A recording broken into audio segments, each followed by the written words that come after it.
Yule mrefu yule.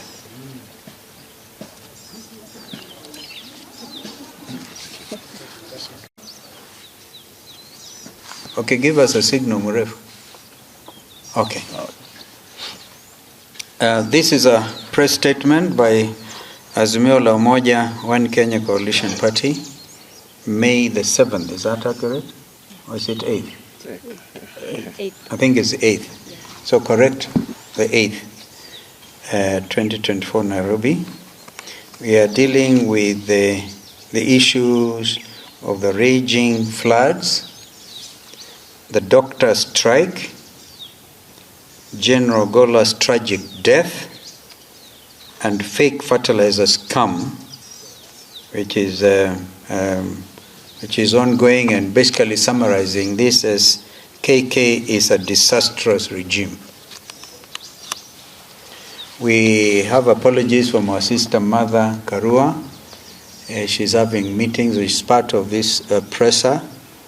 And also Mheshimiwa Kioni was actually to be here, was having a meeting. He's also trying to get here, but he's also Mheshimiwa Wycliffe Oparanya, ODM, our sister coalition partner, having their central committee meetings going on, and Mwangi wa Iria as well, Governor. And I need to say I mentioned this to our team leader. As you know, I think it's now clear that Mheshimiwa Raila Odinga remains our team leader until after the elections in 2025.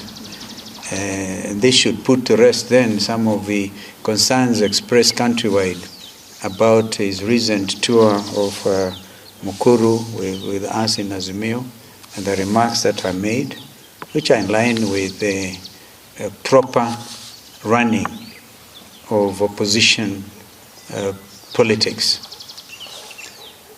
I'll deal with first the raging floods, being a national disaster. Azimio la Umoja One Kenya Coalition is deeply concerned about the serious disruptions the heavy rains continue to cause in the country. In the last few days, the country has witnessed heavy rainfall with widespread destructive floods on our dear citizens, materials, the economy, indeed the environment. The floods have affected most parts of the country. Azimio expresses its sadness about the increasing number of casualties of the raging floods. The media report indicates that there are over 238 people dead, 300,000 households displaced, and still 75 people missing. 150 schools are also directly affected. Residential buildings are collapsing, like the one going on in Uthiru. Farms submerged, 178 dams and reservoirs bursting their capacities, and several people at risk of contracting waterborne diseases. I wouldn't even say several people at the risk, a lot of people. That the Delta region, for example, because the River Tana, as you know, down from up on the Seven Forks dams, a lot of them have reached capacity in the River Tana, then continues to overflow, causing damage, as you may have seen in Garissa. People have to use boats to move from Mandogo area to cross into Garissa. Great risk.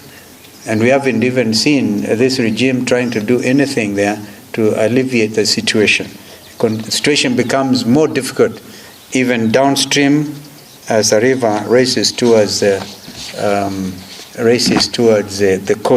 coast. I mean, where Kipini area, where the River Tana joins the Indian Ocean. This is devastating, and we sincerely send our deepest sympathies to the families and communities affected.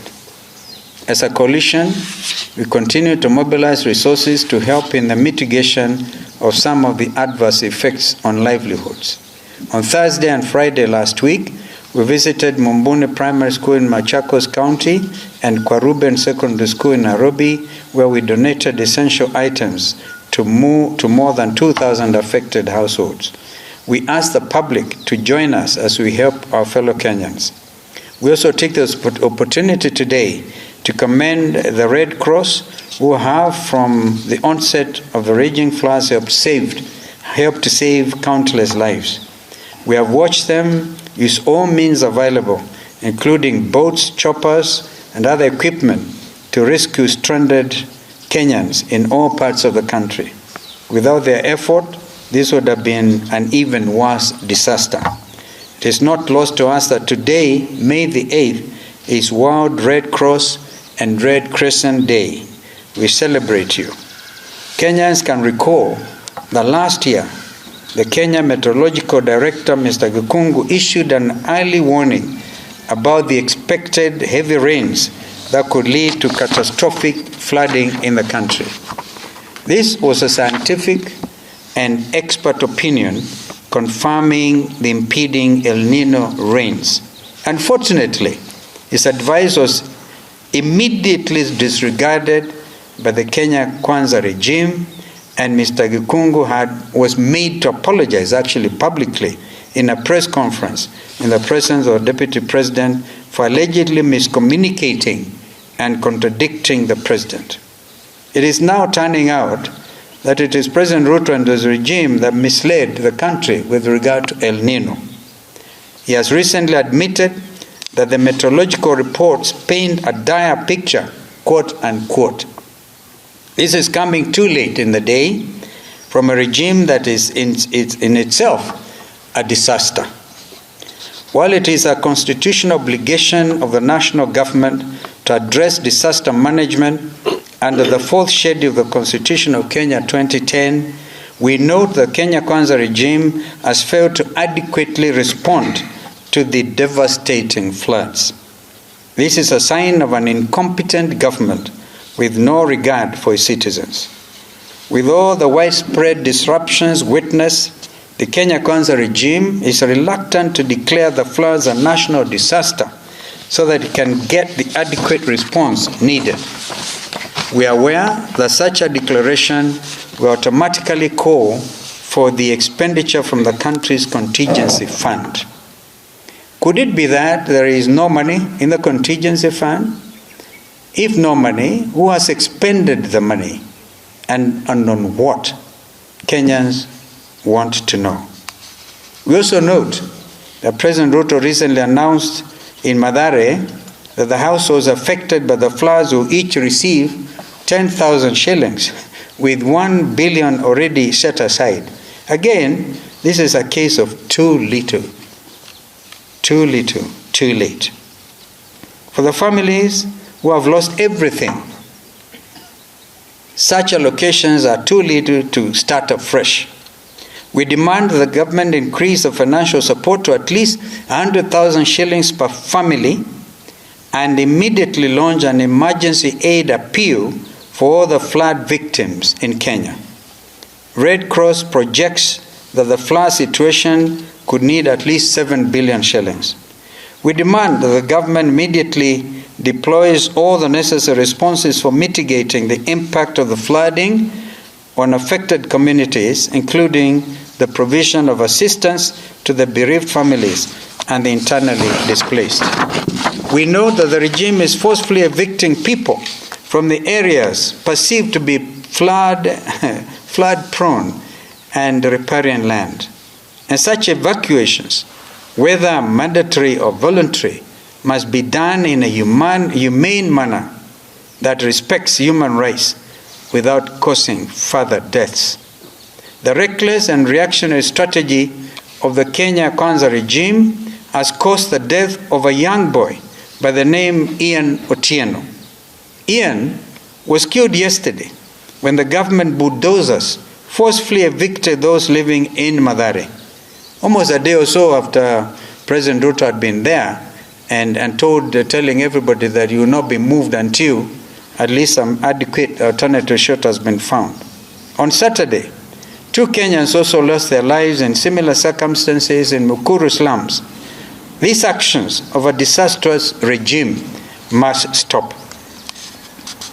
In light of the current tragedy, We demand that this regime adopt protective measures of early warnings and facilitation relocation of communities in imminent risk of being affected by the floods and adhere to effective disaster management strategies.